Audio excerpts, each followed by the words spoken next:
उत्तराखंड के हरिद्वार में कार से कांवड़िए को टक्कर लग जाने के बाद भारी बवाल हो गया। कांवड़ियों ने गंगा जल गिरने का दावा करते हुए हंगामा कर दिया। गुस्से में तमतमाए कांवड़ियों ने उस कार पर हमला कर दिया, तोड़फोड़ और काफी देर तक हाईवे पर उत्पात मचाया। खबर मिलने पर हंगामा शांत कराने पहुंचे पुलिस वालों के भी पसीने छूट गए। पुलिस के मुताबिक हरियाणा के सोनीपत के कांवड़ियों का जत्था हरिद्वार से गंगा जल लेकर लौट रहा था। इसी दौरान बहादुराबाद इलाके में उस कार से कांवड़ियों को टक्कर लग गई। कांवड़ियों का पारा 7वें आसमान पर पहुंच गया। उन्होंने उस कार को घेर लिया और उस पर हमला शुरू कर दिया।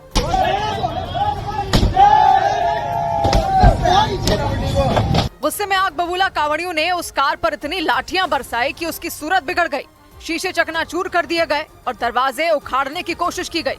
टक्कर के बाद भड़के कांवड़ियों ने कार पर बिना रुके लाठियों और पत्थर बरसाए। हमले के दौरान एक कांवड़िया अपने साथियों को उस कार की छत पर चढ़कर हमला करने को कहता दिखा।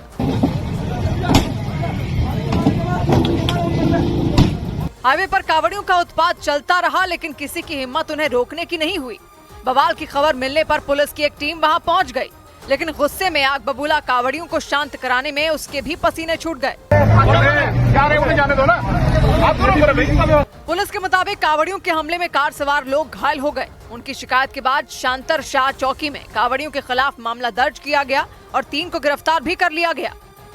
और सावन के पहले ही दिन कांवड़ियों के बवाल की खबर उत्तराखंड के रुड़की से भी सामने आई।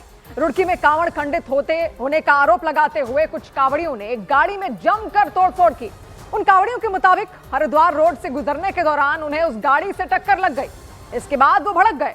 उन्होंने उस कार सवार पर अपनी कांवड़ को खंडित करने का आरोप लगा दिया और उन्होंने उस गाड़ी में तोड़फोड़ शुरू कर दी। थोड़ी ही देर में बड़ी संख्या में कांवड़िए उस गाड़ी पर टूट पड़े और उन्होंने उस पर डंडों की बरसात शुरू कर दी। इसके बाद तो वो लोग बारी बारी से उस गाड़ी के बोनेट पर चढ़े और उस गाड़ी की विंडशील्ड पर हमला करते दिखाई दिए। उन्होंने डंडों से विंडशील्ड को तोड़कर चकनाचूर कर दिया, लेकिन तोड़फोड़ का सिलसिला यही नहीं थमा। उन्होंने उस गाड़ी की खिड़कियों में लगा शीशा भी चकनाचूर कर दिया। उन कांवड़ियों ने उसके पीछे का दरवाजा तक तोड़ दिया। इतना ही नहीं, उन्होंने उस गाड़ी की छत पर भी डंडों की बौछार शुरू कर दी। लेकिन हद तो तब हो गई जब वो कांवड़िए उस गाड़ी को पलटने की कोशिश करते दिखाई दिए। इस बीच वहां जाम लग गया और सड़क से गुजर रहे कई लोग इस घटना का वीडियो रिकॉर्ड करते रहे। पूरी तरह से गाड़ी का नाश कर दिया। भाई लड़के बड़ी मुश्किल से बचाकर उसकी जान बचा भागे। ये घटना रुड़की के सिविल लाइंस इलाके में हरिद्वार रोड पर हुई। उन कांवड़ियों ने आरोप लगाया कि उस गाड़ी ने उन्हें टक्कर मार दी और उनकी कांवड़ खंडित हो गई। इससे भड़के उन कांवड़ियों ने उस गाड़ी में तोड़फोड़ कर दी और इसके बाद पुलिस ने कार्रवाई करते हुए उनमें कुछ कांवड़ियों को हिरासत में ले लिया। इधर उत्तर प्रदेश के मुजफ्फरनगर में ढाबों की जांच पर चर्चा में आए स्वामी यशवीर महाराज उत्तराखंड के हरिद्वार पहुंच गए। वहां उन्होंने कई दुकानदारों को भगवान वराह की तस्वीर और भगवा झंडा दिया। उन्होंने हरिद्वार में दुकानदारों, होटल और ढाबों के मालिकों से अपील की कि वो भगवान वराह की तस्वीर को अपनी दुकानों और ढाबों में लगाएं, ताकि कांवड़ लेकर आने वाले श्रद्धालु को खाने या कोई चीज में लेने से असमंजस ना हो।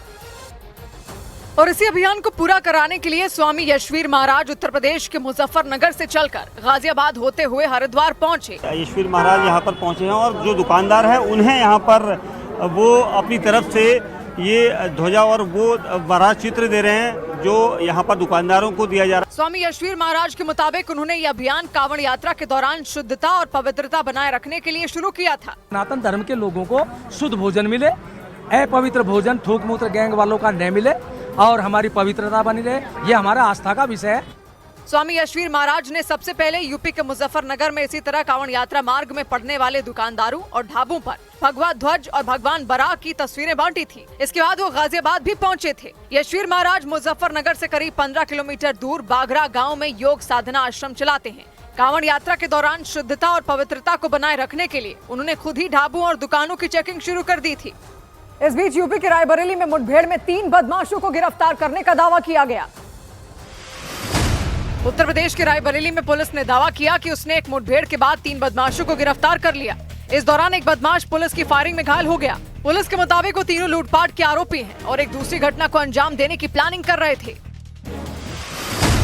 उत्तर प्रदेश के बरेली में पुलिस ने लूट के एक आरोपी को गिरफ्तार किया। पुलिस के मुताबिक कुछ दिनों पहले उसने कई महिलाओं का पीछा किया था और उनकी सोने की चेन लूट कर फरार हो गया था।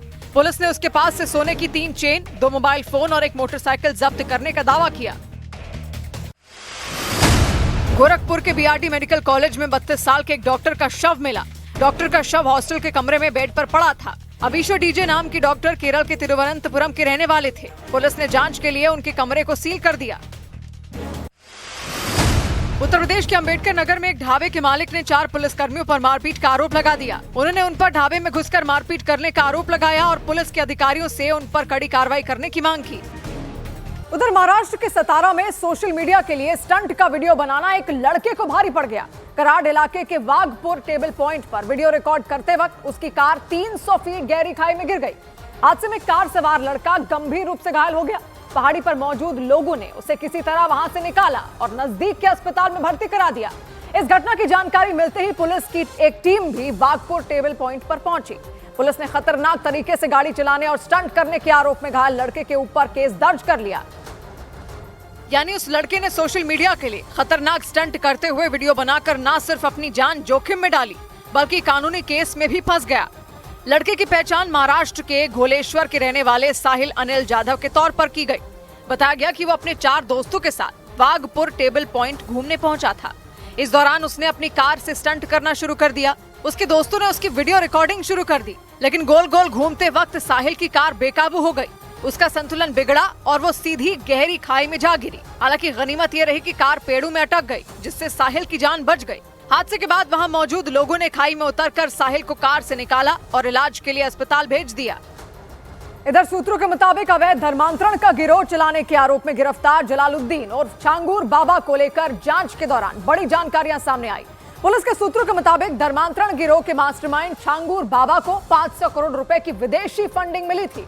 सूत्रों के मुताबिक इस भारी भरकम रकम में 300 करोड़ रुपए का लेन देन नेपाल के बैंक खातों के जरिए हुआ था। पुलिस ने 5 जुलाई को छांगूर बाबा को अवैध धर्मांतरण का गिरोह चलाने के आरोप में गिरफ्तार किया था।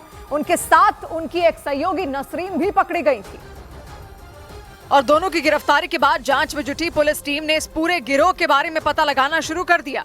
पुलिस सूत्रों के मुताबिक जांच के दौरान जानकारी मिली कि धर्म परिवर्तन का गैंग चलाने के लिए छांगूर बाबा को विदेशों से मोटी फंडिंग की जाती थी। इसके बाद यूपी पुलिस के साथ ईडी और एनआईए ने भी जांच शुरू कर दी और सूत्रों के मुताबिक इस अवैध धर्मांतरण नेटवर्क को पिछले 3 सालों में 500 करोड़ रुपए की विदेशी फंडिंग मिली, जिसमें 200 करोड़ रुपए का हिसाब किताब जांच एजेंसियों को मिल गया। जबकि सूत्रों के मुताबिक 300 करोड़ रुपए का लेन देन नेपाल के बैंकों के जरिए किया गया। इसमें कोई शक नहीं कि जो फाइनेंशियल ट्रांजैक्शंस हुए हैं, खास करके जो फॉरेन कंट्री से इनके 40 अकाउंट जिसके माध्यम से ये गैंग ऑपरेट कर रहा था। पुलिस सूत्रों के मुताबिक जांच में ये पता चला कि पाकिस्तान, दुबई, सऊदी अरब और तुर्की से छांगूर बाबा के बैंक खातों में पैसे भेजे जाते थे, जिसका इस्तेमाल यूपी समेत देश के कई राज्यों में धर्मांतरण के लिए किया जाता था।